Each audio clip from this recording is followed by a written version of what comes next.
Thanks for checking out this week's Impact Chat. This week we're going to discuss the importance of performing a Safety Walk 360 around every vehicle, every time, prior to operation, but especially backing. We're going to say this is Joe, your typical small business owner, who wears a lot of hats within his organization. Joe often becomes distracted throughout the day due to the amount of emails, text messages, and phone calls he receives. We're going to say Joe receives a phone call from a potential customer to come out and give a quote for a job at their house. While traveling to the job, Joe may receive additional text messages, phone calls, emails, or maybe thinking about another job he has to go look at later on in the day, so he becomes easily distracted. Here are the Robinsons, the family that called Joe to request an estimate for a service at their home. As you will notice, they have two small children. After arriving at the location, Joe walks up to meet with the homeowner and fails to realize that the little girl has walked behind his pickup truck. While walking around the house to look at the job, the family dog also escapes the house and runs to the back of the truck with the little girl. After providing a quote, Joe returns to his truck and receives another phone call about a job he needs to go look at next. Distracted, he hops in the vehicle and takes off without performing a Safety Walk 360. You can only imagine the outcome of this situation. Unfortunately, this situation occurs all too often. In the United States alone, there are nearly 50 kids that are run over per week, and of those 50 kids that are run over, 2 will end up dying as a result of their injuries. 70% of the time that those kids are run over, it's actually a parent or a family member in the vehicle. So you'll hear me talk a lot about taking safety home with you from work. This is definitely one of those topics that if you're not already doing this at home, I would strongly encourage you to get in the habit of walking around your vehicle prior to moving it. When we talk about backing accidents at work, it's interesting to note that only 1% of the time that you're driving a vehicle in your lifetime will you be going in reverse. However, backing accidents make up 25% of all vehicle-related accidents in the workplace. This makes backing accidents one of the top 5 claims for commercial insurance companies from one year to another. It's also interesting to note the types of vehicles that cause backover accidents in the workplace. From 2005 to 2010, OSHA documented the types of vehicles that cause backover accidents on construction work sites. If you look at the chart, you'll notice that dump trucks cause the majority of backover accidents during that time period. Semi-tractors and trailers were right below that, all the way down to pickup trucks causing 16 fatalities within that 5-year period. In total, there are 15,000 backing accidents in the United States per year that result in nearly 500 deaths annually. These backing accidents are 100% preventable. Prior to driving any vehicle, a Safety Walk 360 needs to be performed. Every vehicle, every time, prior to moving it. Performing a Safety Walk 360 ensures that you're not going to back into anybody's property and cause any damage. It ensures that you're not going to back over anybody and cause any injuries or deaths, as well as making sure that your vehicle is in the proper condition to be driven and that your cargo is properly secured prior to moving that vehicle. Now, it may be difficult initially to remember to perform a Safety Walk 360 if it's not something you're already doing. There are some creative solutions that people have used throughout the industry that include a small plastic cone with a magnetic base that can be placed on the hood in front of the driver's seat. That way, if somebody hops in the vehicle to move it and they forget to do their 360 walk around, they'll see the cone. They have to get out of the vehicle to grab that small cone before they can drive, and it's a reminder while they're out to go ahead and do their Safety Walk 360. Additionally, some companies will place stickers next to the door handles on their vehicles as a reminder to perform a 360 walk around prior to driving that vehicle. Some other companies have also used steering wheel covers. So the employee or the driver of the vehicle will place a cover over the steering wheel when they get out of the vehicle.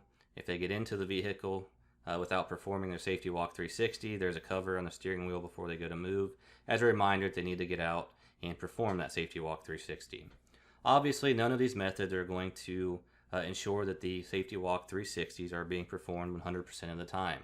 It's up to the driver to actually perform the Safety Walk 360.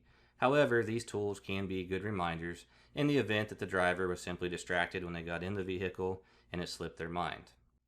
When you are driving, if you do have to back up, there are several techniques that you can employ to help avoid backing over somebody or backing into somebody else's property and causing damage.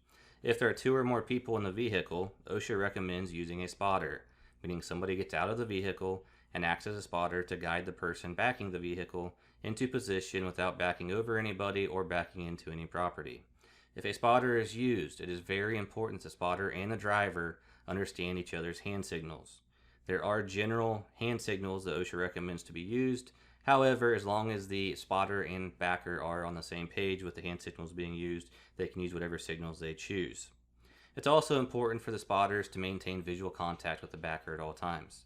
If the driver of the vehicle is unable to see the spotter, they should stop immediately until they regain sight of the spotter to ensure they're not backing over the spotter behind them.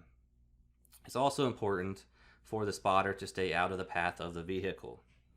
If the spotter is in the path of the vehicle, he should stop the driver immediately until he can move to a safer location where he's not likely to be run over in the event that something goes wrong.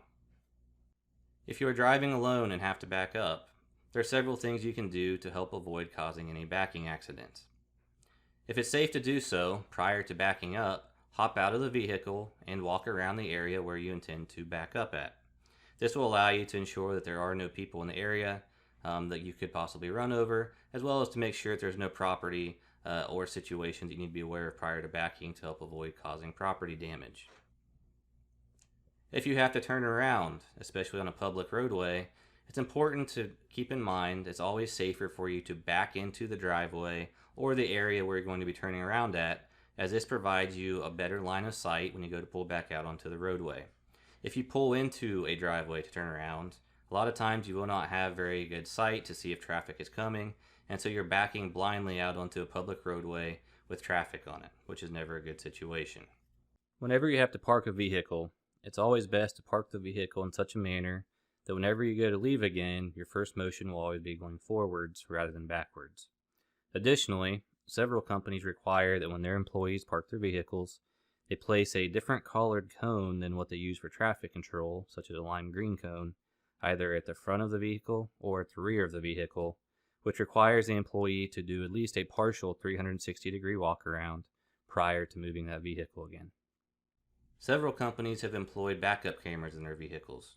This has helped to lower the number of backing accidents in these organizations. However, it does not replace safe driving practices by their drivers. And if there are 2 or more people in a vehicle, it is still recommended to have somebody get out and be a spotter for that driver when backing. The last thing I want to talk about are backup alarms. A lot of equipment these days, as well as heavy trucks, come with backup alarms installed from the manufacturer. It is illegal to disable the backup alarm on a piece of equipment if it was initially installed when the equipment was new. It is also important that when a vehicle inspection is done, the backup alarm is checked to be in good working condition.